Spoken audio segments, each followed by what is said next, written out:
This week's destination is the Big Bend National Park, home of the Chisos Mountains out in far west Texas.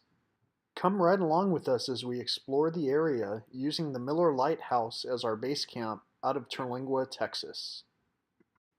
We arrived at the Miller Lite House well after nightfall, and we planned to wake up early enough to catch sunrise from an interesting location, but we still didn't turn in early for the night.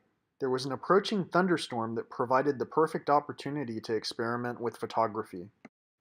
My challenge was showing 3 friends this gigantic park over the course of just a day and a half, essentially. Despite staying up late, and because we had this major challenge to overcome, we still woke up early and made it to our destination for sunrise. Our first stop after taking pictures of sunrise was at the Sam Nail Ranch. After enjoying this short walk, we simply made our way towards the Rio Grande village side of the park. Along the way, we would stop to take pictures of the wildlife that we would encounter, including the beautiful Mexican jay you see in this picture. We made our way up the Basin Road to have breakfast at the Chisos Mountains Lodge.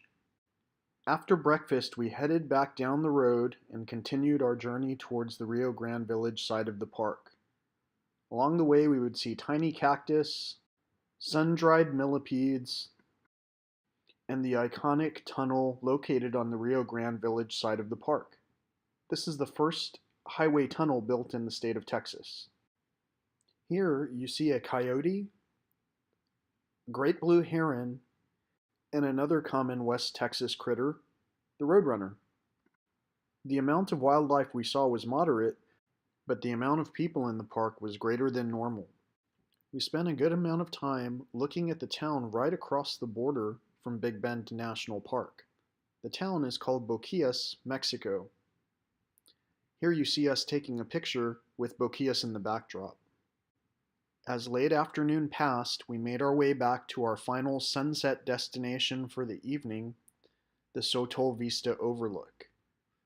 Our destination would include a spectacular sunset, which is one more aspect of what this park has to offer. Absolute, breathtaking beauty.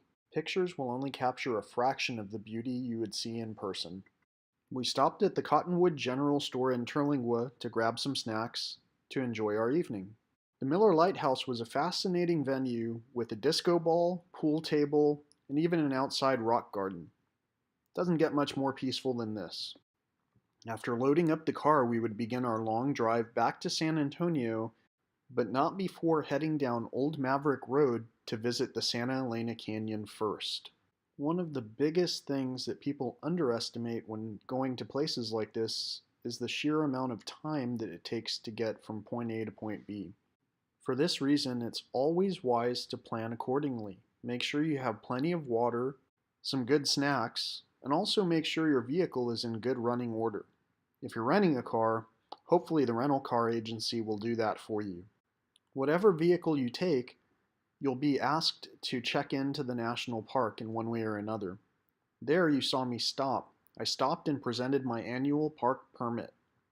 With the annual park permit, I just pay one fee at whichever park I'm at when my pass expires, and it allows me access to all of the national parks, and my passengers are able to enter the park for free as well.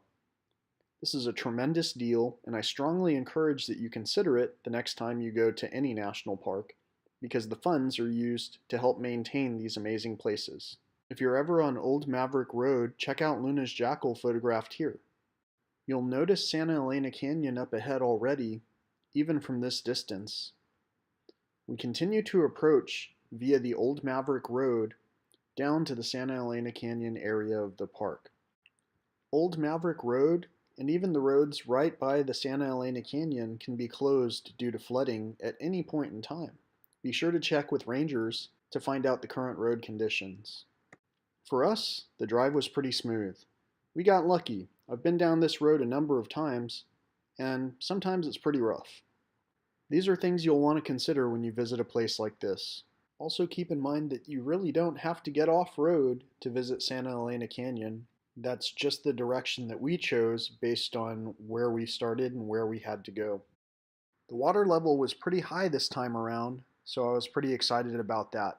There's nothing like not being able to skip a rock the entire way across the Rio Grande. It's a lot of fun to be transported back to a childhood that really we're still living. After making our way back up the road, having made a short stop at the Cottonwood campgrounds, we continued our journey back home. We explored the newly redesigned fossil bone exhibit, and we also took the Dagger Flat Road to see if the dagger yuccas were in bloom. So that brings us close to the conclusion of this video. In a quick nutshell, I'd like to sum up what you're seeing here, which is us changing the flat tire.